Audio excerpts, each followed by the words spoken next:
Hello, and welcome to the video. Let's get ready for the newest expansion.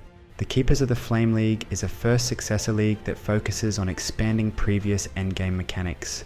The fan favorite Breach received a total revamp, making it more engaging, challenging, and rewarding, while still keeping the core idea of killing large packs of monsters in circles. There are a multitude of changes, such as new skills, adjustments to the existing skills, brand new bloodline ascendancies, and many more. The overall balance didn't change as much as expected. Arguably, the loss of mercenaries will affect top choices more than the patch notes themselves, forcing players to get creative once again. One of the biggest impacts on all builds is very indirect. Instead of buffing weaker builds, the high-end content has become easier. The Atlas passive tree lost roughly 30% increased effect of map modifiers, and you can use only one Scarab of Risk to accumulate multiple dangerous modifiers at once to ramp up the rewards. There are also changes to map modifiers themselves, possibly tuning down their effects even more.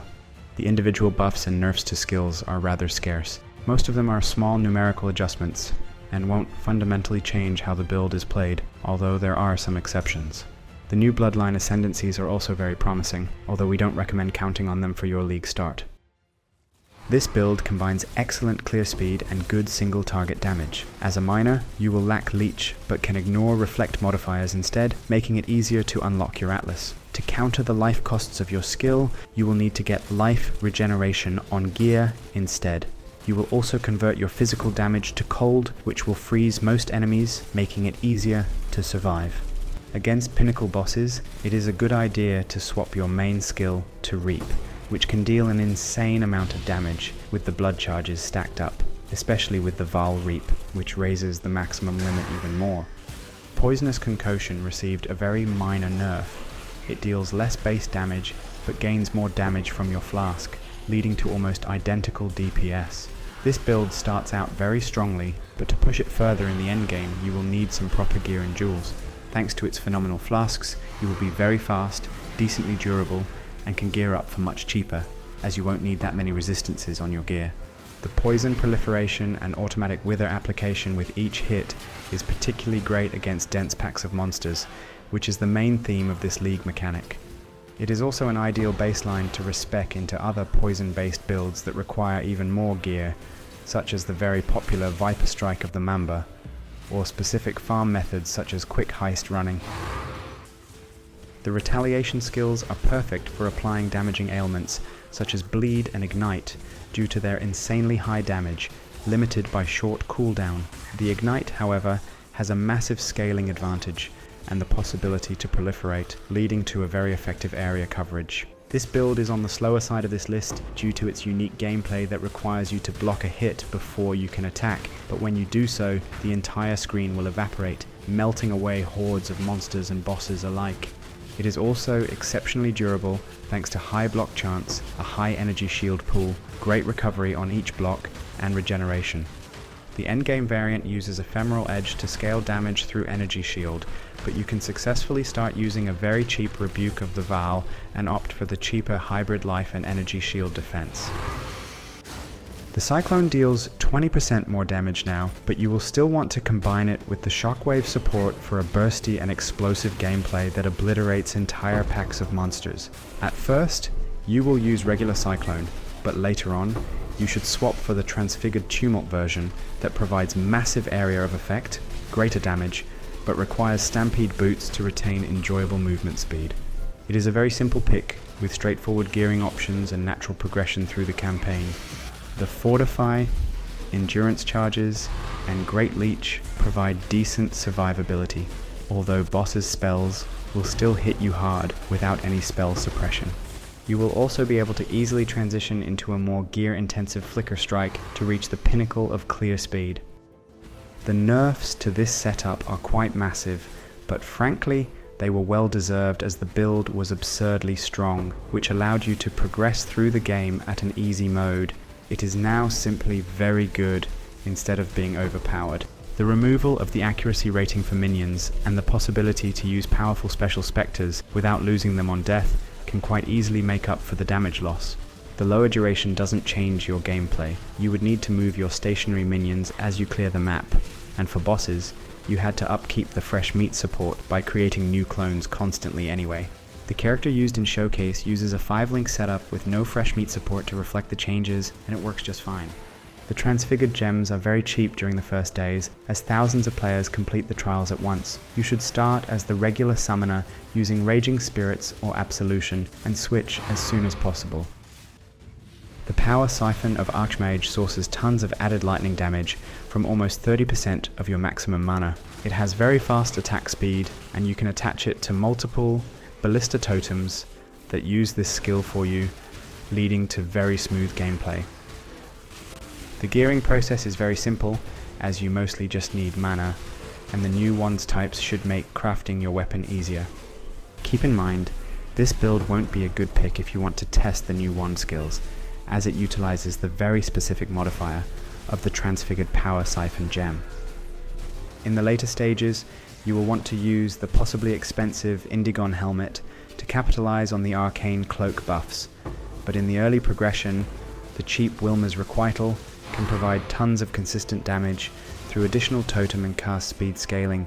You can start your progression as a typical Archmage caster and change your setup once you acquire the necessary gem.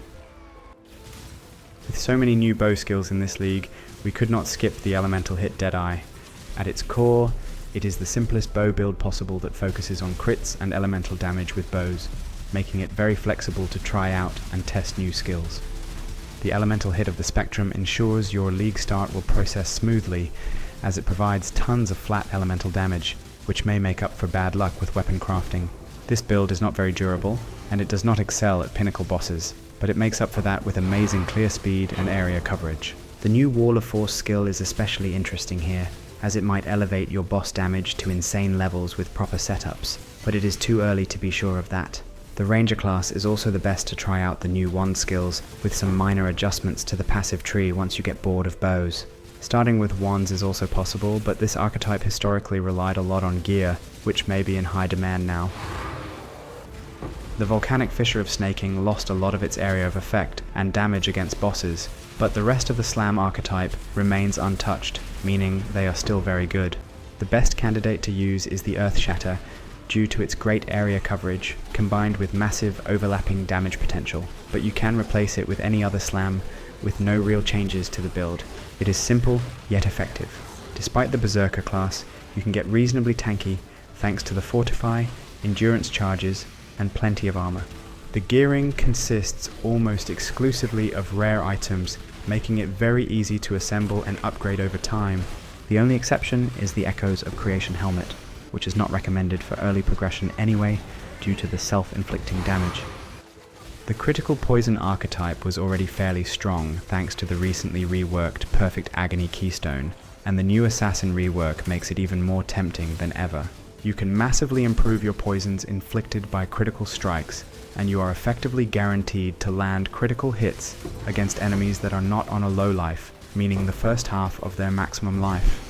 Scaling elemental damage is much easier than scaling pure physical or chaos damage, which previously required a special dagger type obtainable only in Heist, which made starting this build somewhat problematic, and now can be granted by your Ascendancy.